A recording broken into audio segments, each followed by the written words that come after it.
A parking violation brings this vehicle to the attention of the LAPD. What seems at first glance to be a misdemeanor turns out to be a felony.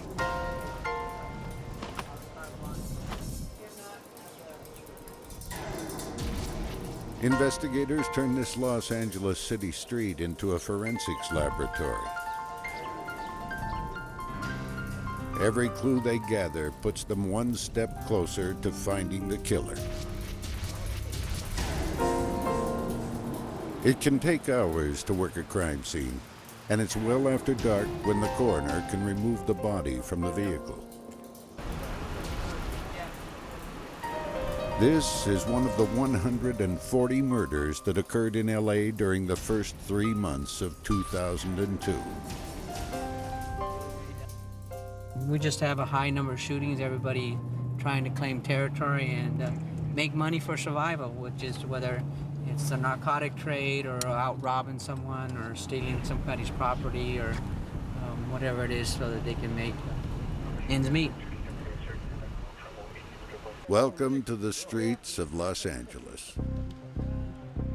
As the city sleeps, there are 3 murders, 6 gang arrests, and 65 aggravated assaults. Los Angeles is a horizontal city. It's spread over 460 square miles. The city of Los Angeles today is probably ethnically, racially, religiously the most diverse large city in the world.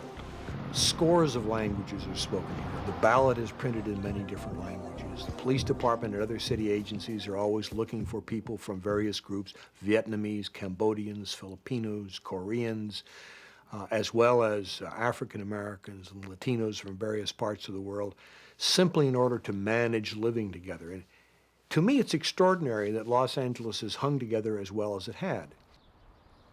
This diverse city is broken up into police divisions. The body in the car was found in the Rampart division. Named after an old fort dating from the days of the early settlers in LA, Rampart is a little city in itself, covering an area of 7 square miles.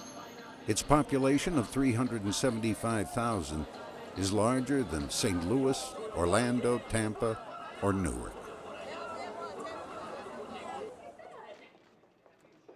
Deputy Chief Peggy York is the highest-ranking woman on the LAPD. She's been on the force for 34 years and now runs the Central Bureau, which includes Rampart. Okay, thank you. In this bureau, we have a large homeless population, and we have a large population who are mentally ill. We have Skid Row. The station sits in Skid Row. Detective Rick Ramos heads the Rampart's anti-gang unit and often goes out on radio calls himself. We have approximately 40 established gangs here in Rampart Division for the 7 square mile area. So that almost puts a gang in every corner. It's very difficult. Number one is the gangs run the streets. Citizens are afraid of the gang members. Citizens are afraid to come forward and tell the police as to what the gang members have done to them if they were victims of crimes and stuff, because they have to still reside in the area. So that makes our job that much more difficult. We have to gain the confidence of not only the citizen or victims, but we have to do a lot of, I won't want to use the word babysit, but do a lot of convincing and bringing them back and forth to court, bring them back to the station to identify suspects, and do a lot more legwork than your average area. Then therefore, it makes it real difficult. My gang unit handles approximately anywhere from 75 to 100 gang-related crimes a month. Yeah. Okay, I'll be there in about 2 minutes, okay? Bye. We're gonna roll over right now to 6 in Alvarado. Our gang unit has a 18th Street gang member in custody right now with a handgun, I believe it's a Glock 40, and a bunch of rock cocaine. So we'll roll over there and take a look at that.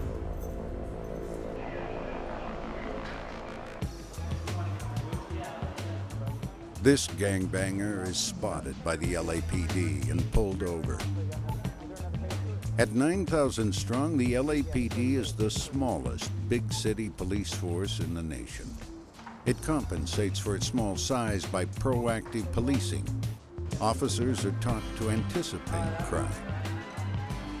In this case, they've stopped a member of the 18th Street Gang, one of the most active in the Rampart Division.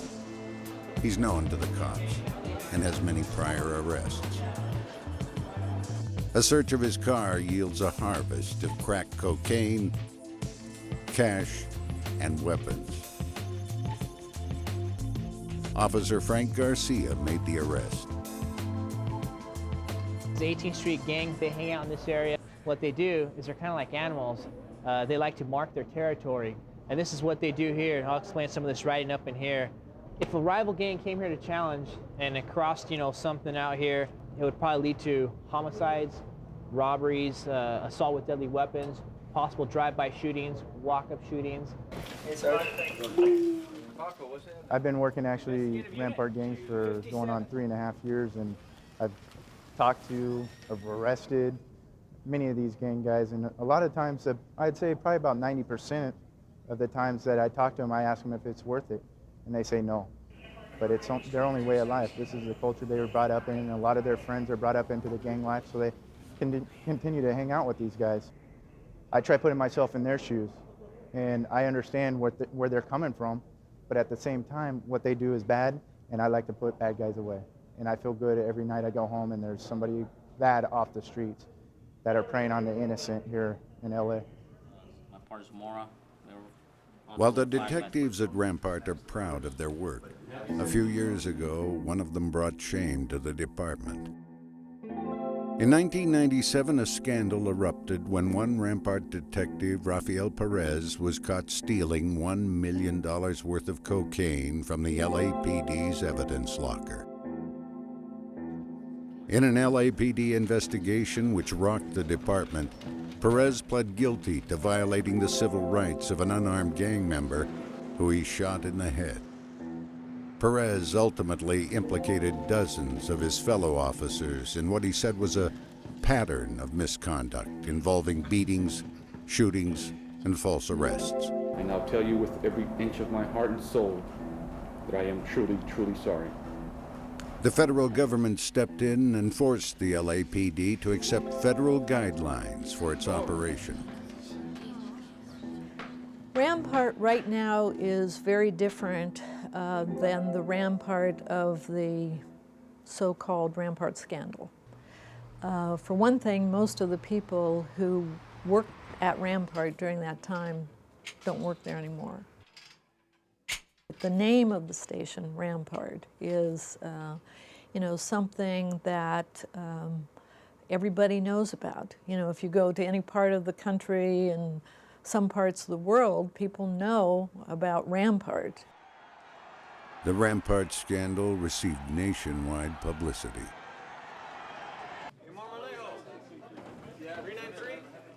My assessment is the officers at Rampart worked very, very hard to overcome that bad reputation.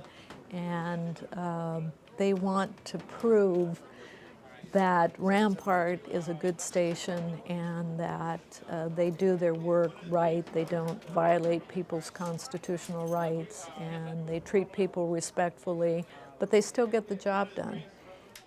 You sit out here 8 hours a night, now 12 hours a night. You're working with these individuals on a lot of different situations, murder situations, arresting suspects, out there putting your life on the line for the community. It hurts. It hurts when somebody betrays you as that and you find out somebody has got involved with the criminal element, which our job is to put that criminal element and take it away from society. And that puts a hurt in our heart. The fact that an LAPD officer would steal drugs and frame suspects tore at the heart of the LAPD and came as a shock to the people of Los Angeles. But going back to its frontier past, the unique spirit of Los Angeles is one of overcoming uncertainty and disappointment.